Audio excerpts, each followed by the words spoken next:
Gordon Ramsay is known for his explosive temper, sharp words, and fearless honesty.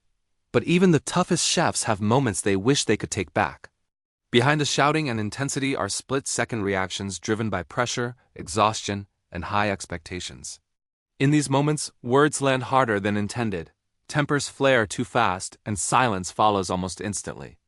Regret doesn't always come with an apology. It shows in pauses, softened tones, and lessons learned the hard way. These are the moments where confidence meets consequence. What happens when control slips for just 1 second? In a world where perfection is demanded and mistakes are punished instantly, even legends can falter. This video dives into the moments when Gordon Ramsay's authority, pressure, and emotion collided, revealing the cost of words spoken too fast and reactions made too soon. You'll learn how high-stakes leadership tests self-control, why regret often arrives immediately, and what these moments teach about power under fire. Stay till the end to understand how a single second can redefine reputation, respect, and responsibility, reminding us that even icons aren't immune to human emotion under fire. Before we talk about the moments of regret, it's important to understand the persona that made Gordon Ramsay a global symbol of intensity. He is not just a chef who demands excellence. He is the embodiment of uncompromising standards in environments where failure is not an option.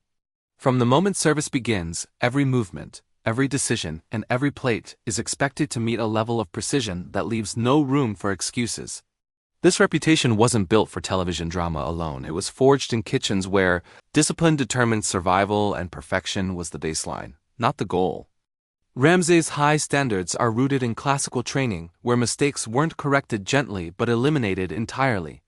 Timing had to be exact, flavors balanced without hesitation, and execution flawless under relentless pressure.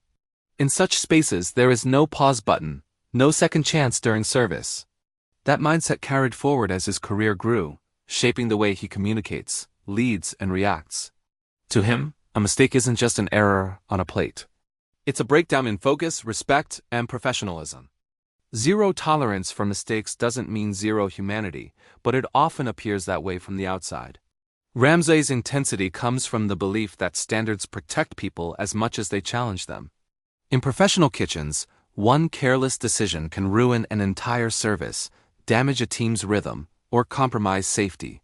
His sharp tone and immediate reactions are meant to shock awareness back into the moment, forcing accountability where complacency might otherwise creep in. The problem is that urgency doesn't always translate cleanly into communication. Under pressure, high standards become amplified.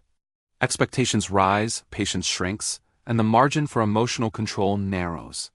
Ramsay operates in environments where time is constantly running out, eyes are always watching, and reputations are built or broken in real time. In those moments, leadership isn't theoretical, it's instinctive. Orders are barked, feedback is instant, and emotions surface before reflection can catch up. This is where zero tolerance becomes both a strength and a risk. What many don't see is that this approach is also a reflection of personal investment. Ramsay's standards are not detached or mechanical. They are deeply personal.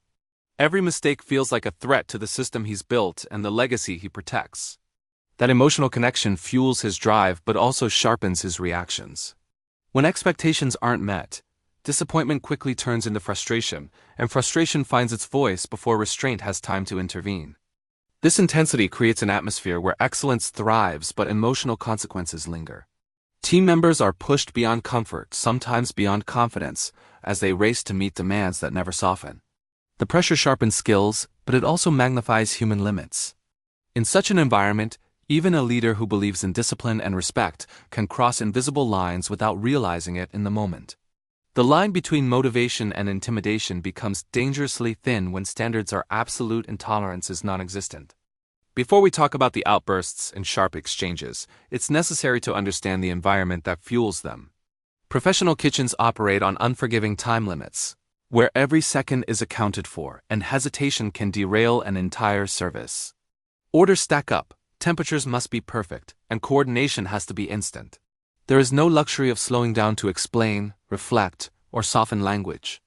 Decisions are made on instinct, and reactions often arrive before thought has time to intervene. Expectations in these spaces are relentless. Perfection isn't requested politely, it's assumed. Chefs are expected to perform at their highest level even when exhausted, overwhelmed, or distracted. The The pressure doesn't reset between services, it accumulates. Each successful night raises the bar for the next, and every mistake feels heavier because it threatens consistency. For someone like Gordon Ramsay, whose reputation is built on excellence, the weight of those expectations never lifts. It follows him into every moment, sharpening his focus while compressing his patience.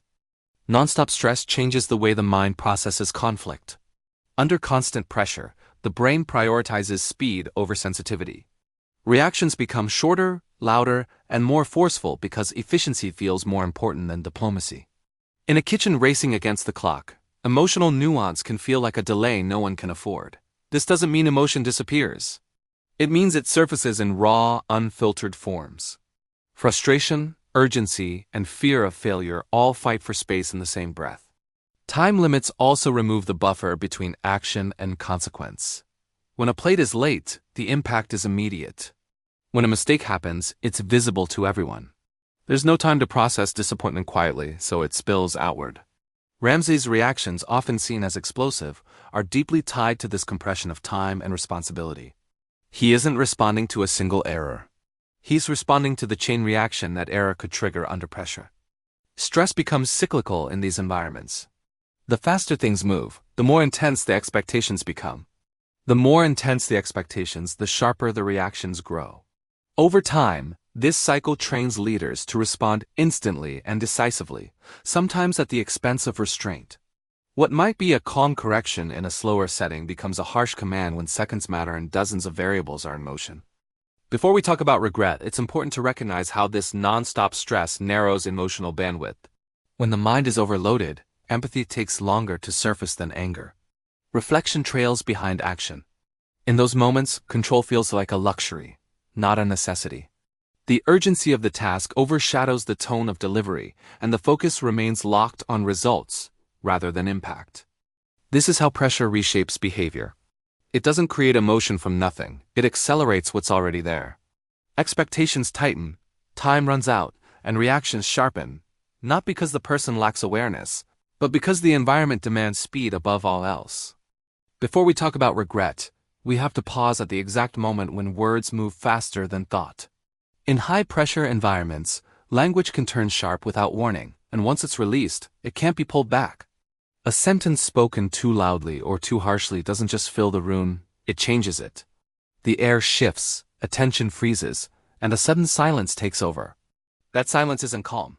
It's heavy, charged with everything that was just said. When alphas yada tez hojate hain, they often carry more force than intended. What begins as urgency quickly sounds like accusation. What is meant to correct feels like an attack. In those moments, the speaker is still moving forward, focused on fixing the problem while everyone else stops. The contrast creates discomfort, a pause where no one knows whether to respond or retreat. Kamoshi spreads because speaking feels risky and reacting feels dangerous. This instant silence reveals more than the outburst itself. It exposes the emotional cost of pressure, not just on the person who spoke, but on everyone who heard it.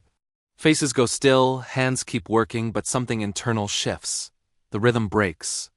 Confidence wavers. Even those who understand the stress feel the weight of the words linger longer than the mistake that caused them. For someone in authority, this moment carries extra gravity. When a leader's words land too hard, they echo differently. Power amplifies tone. A raised voice isn't just loud. It becomes a statement. The silence that follows isn't about respect alone. It's about processing shock, recalibrating trust, and protecting oneself emotionally. People don't argue back. They absorb, withdraw, and wait. Before we talk about apology or realization, it's important to recognize how fast this transition happens. 1 second, there's noise, movement, urgency. The next, there's stillness. That shift is often where regret is born, even if it isn't visible yet. The speaker senses it in the room, the lack of response, the lowered eyes, the absence of pushback. The energy that once drove momentum suddenly feels misplaced. This is where awareness begins to catch up. The words are already out there, hanging in the silence. They can't be edited, softened, or reframed. The mind replays them instantly, questioning tone, volume, and intent. But the damage, even if small, has already taken shape. Silence becomes a mirror, reflecting the impact more honestly than any reaction could. In environments built on speed and intensity, these moments are inevitable. Stress compresses patience and authority removes filters. But the quiet that follows reminds everyone involved that words carry weight beyond efficiency. It's in that sudden commotion that emotion settles, tension lingers, and the line between leadership and loss of control becomes unmistakably clear. Before we talk about accountability or public perception, we have to step into the quiet that follows anger. After the volume drops and the moment passes, realization begins to surface. Gusa burns fast, but it fades even faster, leaving behind awareness that arrives too late. The mind replays the exchange, not to justify it, but to examine it. Tone is reconsidered, expressions are remembered, and the weight of what was said starts to settle in. This realization isn't always dramatic or visible. Often, it's internal and immediate. A slight pause, a deep breath, a change in posture, small signals that self-control is trying to regain ground. For someone used to command and intensity, this moment can feel uncomfortable. Power doesn't protect against reflection, it amplifies it. The higher the authority, the clearer the impact of losing control becomes. Self-control after anger isn't about suppression. It's about recalibration. The challenge lies in balancing urgency with restraint, authority with awareness. In high-pressure roles, leaders are trained to act first and analyze later. But once the reaction has passed, the analysis becomes unavoidable. Was the message necessary? Was the delivery excessive? Did the reaction solve the problem or create a new one? These questions don't demand answers immediately, but they don't disappear either. Inner conflict grows in this space between intention and impact. On one side is the belief that standards must be enforced without compromise. On the other is the recognition that delivery shapes outcomes as much as expectations do. This conflict doesn't mean weakness, it reflects growth.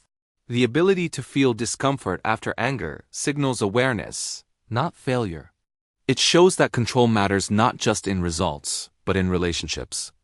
For someone like Gordon Ramsay, whose identity is built on intensity and excellence, this inner struggle is constant. The drive that fuels success also fuels impatience. Realization forces a confrontation with that duality. It asks whether the same fire that pushes people forward can also burn them unnecessarily. That question doesn't have a simple answer, and it isn't resolved in a single moment. Before we talk about correction or change, it's important to recognize how this internal tension shapes behavior moving forward. Awareness doesn't erase habits instantly, but it influences them subtly, reactions slow by a fraction. Words are measured slightly more carefully. Silence is used instead of volume. These adjustments aren't signs of weakness. They are refinements born from experience. This cycle of anger, realization, and inner conflict is what humanizes authority. It shows that control isn't static, it's practiced repeatedly, sometimes imperfectly. The struggle itself becomes part of leadership, revealing that even in moments of regret, there is learning, restraint, and the ongoing effort to align intention with impact. Before we talk about authority as a title or position, it's important to understand leadership as influence in motion. True leadership isn't defined by how loudly commands are given, but by how responsibility is carried when pressure rises. Power places a spotlight on every reaction, every word, and every decision. When expectations are high and outcomes matter, control becomes more than a personal trait, it becomes a professional obligation. Leadership magnifies behavior. What might pass unnoticed in others becomes impactful when it comes from the person in charge. Tone sets culture, reactions create emotional boundaries. Responsibility means recognizing that power doesn't just direct outcomes, it shapes environments. In high-stakes settings, leaders aren't only managing tasks, they're managing energy, morale, and trust in real time. Control is what keeps that balance intact. Responsibility also means understanding that authority doesn't grant immunity from consequences. In fact, it increases them. When a leader loses control, the ripple effect travels far beyond the moment itself. Confidence can fracture, communication can tighten, and fear can replace motivation. This is why control is inseparable from leadership. Without it, power becomes unstable, unpredictable, and ultimately less effective. For leaders operating under extreme pressure, control isn't about silence or softness, it's about precision. Knowing when to intervene, how strongly to respond, and when restraint will achieve more than force. This level of awareness requires constant self-monitoring, especially when stress narrows patience. The responsibility isn't just to demand excellence, but to model it in behavior as well as standards. Before we talk about respect, it's essential to recognize how power influences perception. People listen differently when authority speaks. Words carry extra weight, even when unintended. A sharp comment can linger longer than praise. A moment of lost control can overshadow hours of strong leadership.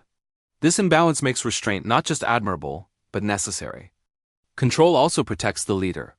It preserves credibility, maintains consistency, and prevents emotional decisions from undermining long-term goals. Leaders who master control don't suppress intensity, they channel it. They understand that calm authority often commands more obedience than raised voices ever could. Power guided by control creates clarity instead of chaos. This dynamic becomes especially critical in environments where stakes are high and margins are thin. Leadership there isn't forgiving of emotional missteps. Responsibility means accepting that personal feelings must sometimes take a back seat to collective stability. The leader absorbs pressure so others can perform without fear. Before we talk about legacy, this balance between leadership, responsibility, and control defines how power is remembered. Not through dominance, but through discipline. Not through volume, but through presence. It's in this control that authority earns its strength and leadership proves its value. These moments stay with us because they reveal what usually stays hidden.